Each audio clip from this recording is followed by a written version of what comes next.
Olá, sou o assistente GZ. Que ótimo ter você aqui para uma análise aprofundada do propósito do movimento GZ.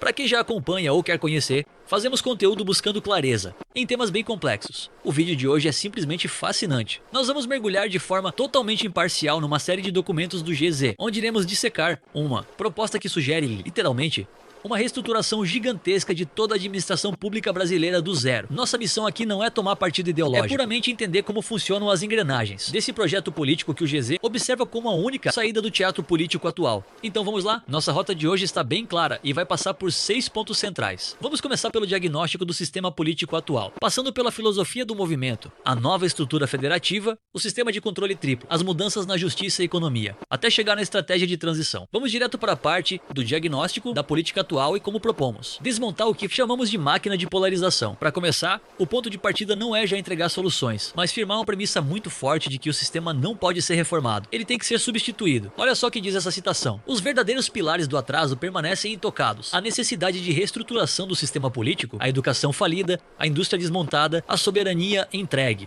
convergem para uma única solução: a reestruturação completa da política interna. Dada que as duas máquinas que se dizem solução, direita ou esquerda, e suas ramificações de pensamentos não competem por soluções, competem por fidelidade à tribo. Em nossos manifestos argumentamos que todo esse teatro de polarização entre esquerda e direita é, na verdade, uma distração fabricada para esconder e proteger a manutenção dos problemas estruturais e sistemáticos que corroem a política e a sociedade. Basicamente, a comparação que fazemos é essa: o sistema político atual foca em batalhas simbólicas, as chamadas pautas de costumes, que buscam mudar o comportamento alheio, focam naquele tribalismo emocional de sempre, sabe? Aquela coisa de criticar sem construir soluções, impondo suas morais individuais, seja ela ideológica ou religiosa ou coletivo. Em contrapartida, o modelo GZ exige focar puramente em método, trocar o palco emocional por ferramentas práticas e diagnósticos exatos para construir soluções que funcionem de verdade. No nível local, se desintoxicando do teatro central, a virada de chave aqui é cognitiva.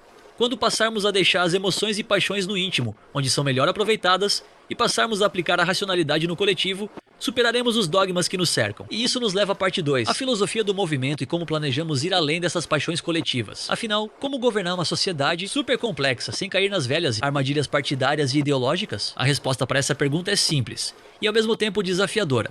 Ela começa com a pergunta: como mudar o rumo do pensamento contemporâneo, que está projetando no indivíduo que todo mundo tem que ter a mesma visão moral ou de mundo? Essa é uma das maiores travas dos pensamentos atuais: há projeções de verdades absolutas e relativas, que é o que a filosofia ocidental projeta nos pensamentos contemporâneos. A resposta do GZ está no método e o que chamamos de verdades afuniladas. É um conceito muito interessante. As verdades afuniladas buscam pontos de concordância prática entre pessoas com visões de mundo diferentes. Não são verdades absolutas, que ninguém alcança, nem relativas, que cada um tem a sua. São verdades construídas pelo consenso sobre o que é justo, necessário e funcional para a convivência coletiva. Quer dizer, todo mundo concorda que o esgoto precisa ser tratado, certo? Todos concordam que a educação, saúde e segurança devem ser prioridade e que sejam executadas com responsabilidade, certo? Então, a administração do Estado seria focada só nesses acordos práticos, deixando as questões morais e ideológicas para o espaço íntimo de cada pessoa. Agora, entrando na parte 3, a nova estrutura federativa. Aqui que a gente vê uma reorganização completa e física do país dos entes políticos. Guardem bem esse número: 160. A escala da mudança proposta é colossal. Os manifestos simplesmente extinguem como entes políticos os atuais 26 estados e 5.569 municípios, substituindo tudo por 160 novas zonas regionais federativas. Já temos 109 zonas regionais federativas catalogadas, cada zona com 35 municípios em média, aproximando o político da população, reorganizando a administração pública e retirando o poder do Teatro Central de Brasília. Essa reorganização federativa não busca tirar as identidades culturais dos municípios e estados. Outro número vital para entender o projeto: 14.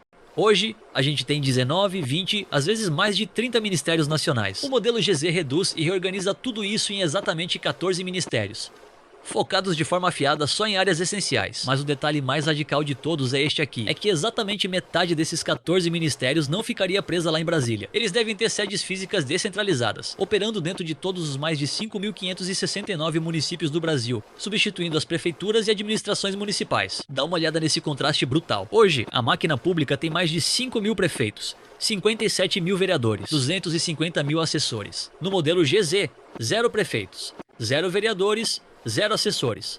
O município deixa de ser uma entidade política e vira puramente uma unidade de administração. Imagina a economia bilionária cortando esses cargos todos e passando a gestão direto para os técnicos locais e para os governadores regionais. Mas aí a gente se pergunta, como uma cidade funciona no dia a dia sem prefeitura? A resposta está nesses 7 braços ministeriais.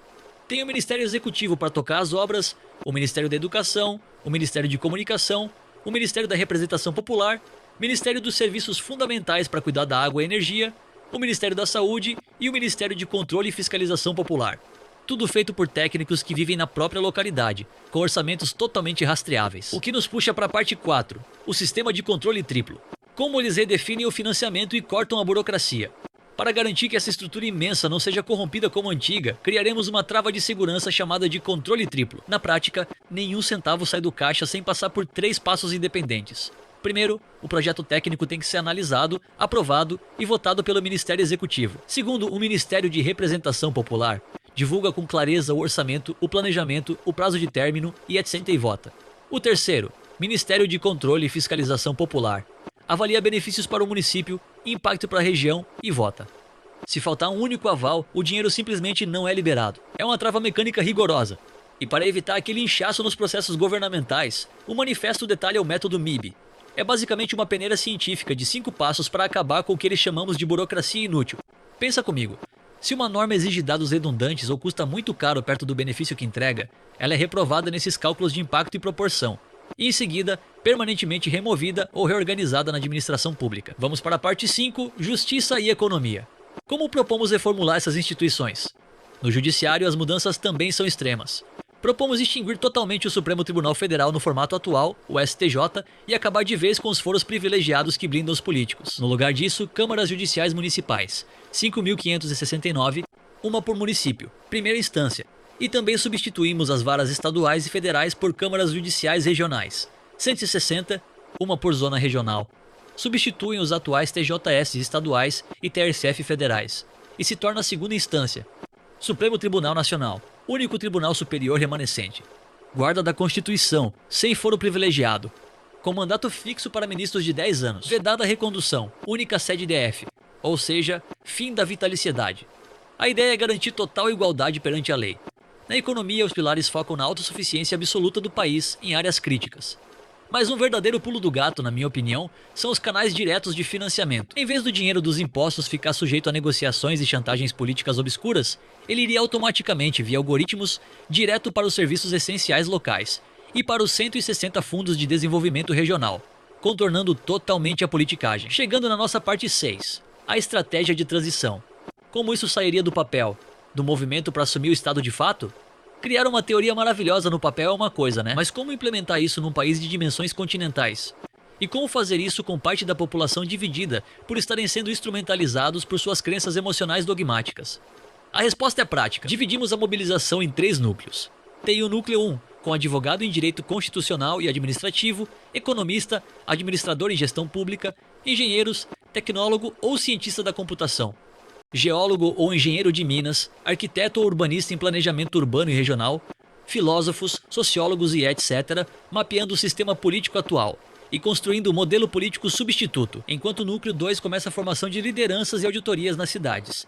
E cada município deve ter uma sede do núcleo 2, aplicando e comparando o modelo atual com o modelo GZ, construído pelo núcleo 1. E o núcleo 3, que é a própria população já desperta do trânsito